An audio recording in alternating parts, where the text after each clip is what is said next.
I congratulate Dr. Teong and his colleagues for organizing the international seminar on the occasion of the 4th anniversary of the Global Institute of Social Work in Singapore. I am honored to be a member of the advisory committee and to participate in this program. I'm happy to share some of my thoughts on internationalizing social work education. The moot question is, why do we need to internationalize social work when each country has its own social issues and problems and needs to intervene with its populations and systems within its own cultural, demographic, geographic, spiritual contexts? Would internationalizing social work mean losing out the local from the global, or do we create a new grammar of globalization where the local is embedded within the global? Most commonly, the philosophy has been think global but act local, especially in the context of globalization. This has had its own problems. Who decides the global in the first place? If we analyze our global economy today, we find that the international banks and multinationals are controlling the economies of the world. The powerful nations continue the exploitation and colonization of resources from the developing countries. Wars over water and natural resources and even land are increasing. There's so much focus on the market and money making that human development and respect for human beings, their protection and life sustenance is put on a back burner.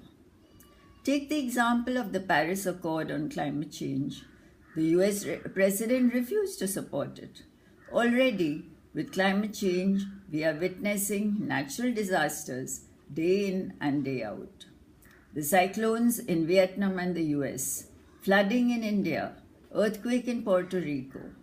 Climate change is itself a man-made disaster of the highest order. Look at the levels of pollution in Beijing and New Delhi. Only temporary measures are being sought by governments. Nobody wants to bell the cat and close down the polluting industries that are producing goods with cheap labor to cater to local needs and needs abroad. So is our profession in a position to fight these forces and refocus the attention of our governments on humane policies and human rights and social justice? Historically, each country has developed its own forms of community, family, and religion-based social welfare services. With industrialization and urbanization, these culturally acceptable local practices have been replaced, although in most countries they continue hand in hand with the local culture of volunteerism and the Christian ethic of giving, by a more scientific form of social work, starting in the Western world in countries like the US and Europe. By the end of World War II, all European countries had some form of social work education. The transfer of modern social work happened in the developing countries through the colonists or the efforts of associations like the Council on Social Work Education in the US, which sent in their faculty to introduce social work education in the respective countries. American missionaries brought in the theories, methods, and ethics from their own experience of working in an urban and industrial context. Thus, the idea of internationalizing social work was not new. The first attempt at creating cooperation and mutual influence across borders among social workers and educators was as early as in 1928 in Paris at the first International Social Work Conference that led to the formation thereafter of the 3 International Associations of Social Work.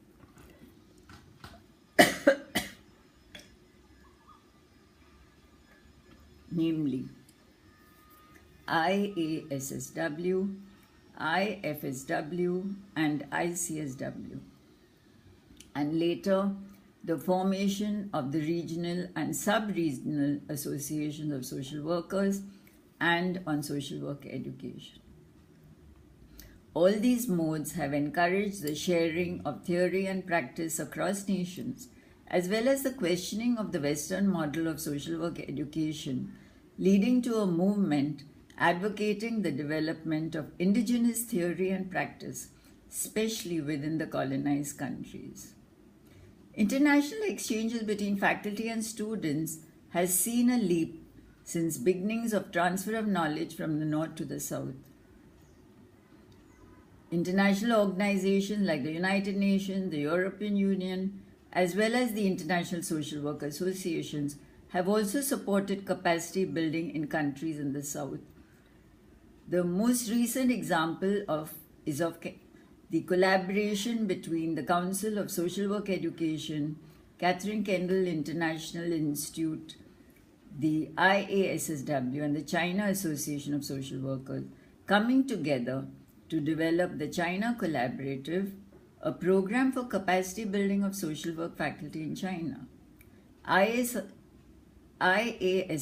is also completing its third training workshop of faculty in Vietnam. Thus, our reality is that internationalizing of social work and social work education is already happening through different planned strategies across our globe. We have the global definition of social work, ethical statement of principles, global standards for social work education training, and most important, the global agenda for social work and social development, all instruments to facilitate the development of the social work profession and develop a global strategy to address regional and global issues. Each of the international and regional social work associations keep raising issues and making statements on these issues, whether it be a natural or man-made disaster or extreme poverty, human rights, the incarceration of social work activists, human trafficking, asylum seekers, and a range of areas which cry out for a response from the profession. In this context, thus, internationalizing social work becomes important. However, let the local not be subsumed by the global, but like the feminist principle, a personal issue becomes a public issue when we want the international community and our governments to respond. The Nirbhaya rape incident in Delhi in 2012 led to a spontaneous anti-rape movement which led to changes in government policy on rape. The 2006 Me Too movement against rape of women of color has been revived in October 2017 after accusations against Harvey Weinstein in the US.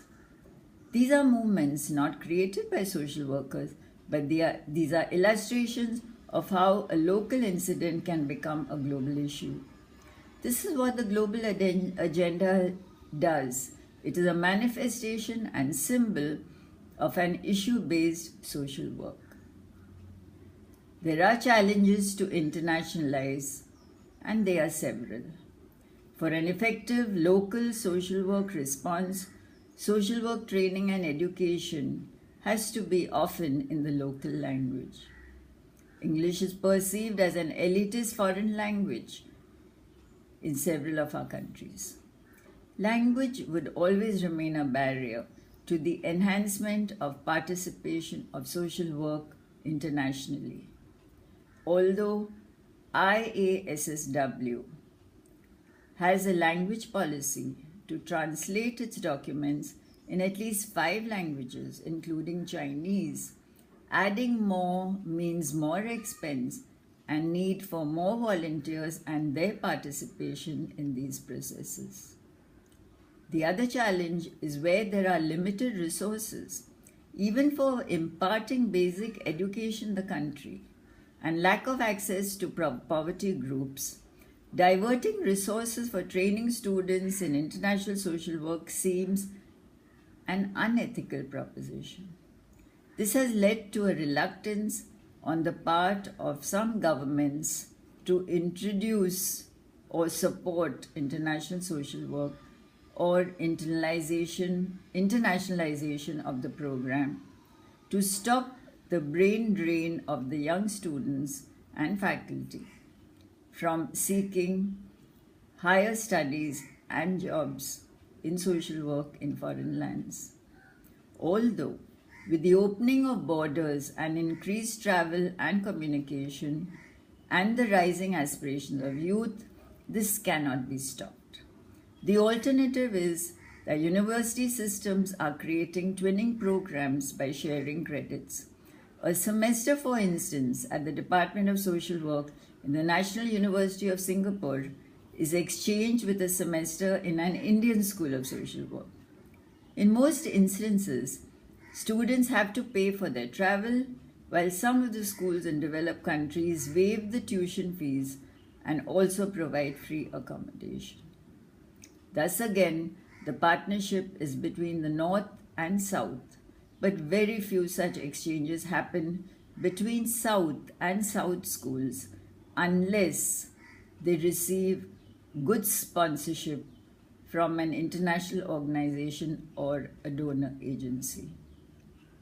To conclude, I would like to reiterate that while internationalizing social work education is becoming a reality with global pressures and international cooperation across associations, we in social work may find it most beneficial to transfer knowledge if we are grounded in our own local realities and we have tested out our knowledge, skills, practice, research and ethics at the grassroots in our own countries before crossing borders.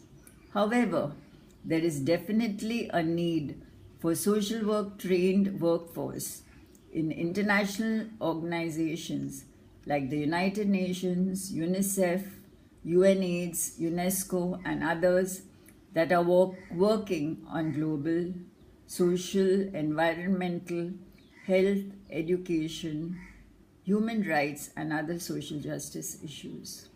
The profession of social work has a seminal contribution to provide leadership in these organizations.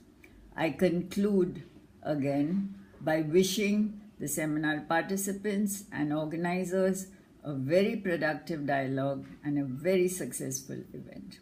Thank you once again for inviting me to make this presentation.